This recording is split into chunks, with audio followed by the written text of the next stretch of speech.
This is the moment that Tuesday's explosion devastates the coronavirus intensive care unit at St. George Hospital in Beirut. The 9-floored medical facility was particularly badly hit as it overlooked the port that was the epicenter of the blast. Across the wards, glass is eviscerated, heavy doors ripped out of their hinges and parts of the ceilings smashed in. The force of the explosion not only damages the physical structures but cuts off the electricity, generator and backup battery systems. In the ICU, at least 5 intubated patients, including one suffering from COVID-19, die because their ventilators stop working. In total, 4 nurses and 13 patients and visitors are instantly killed.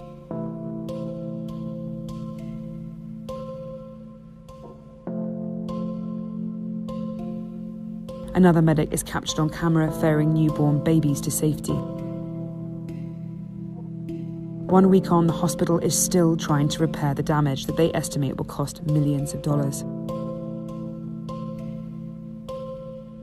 No elevator was functional and no electricity was there. So we divided the groups into groups of 10 for every floor.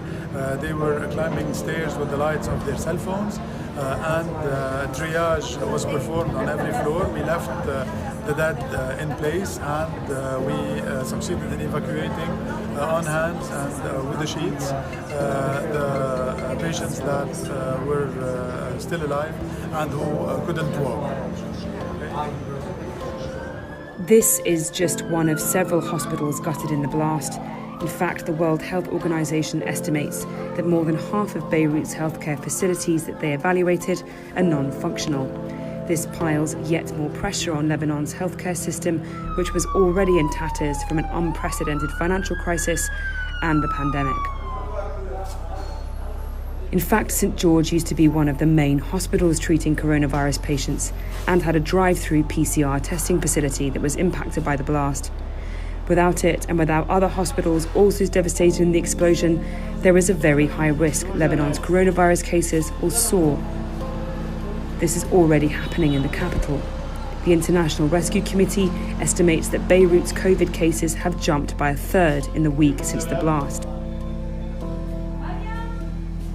At St. George, they are trying to reopen some of the floors and wards, but fear they will not have the capacity to take on the coronavirus cases.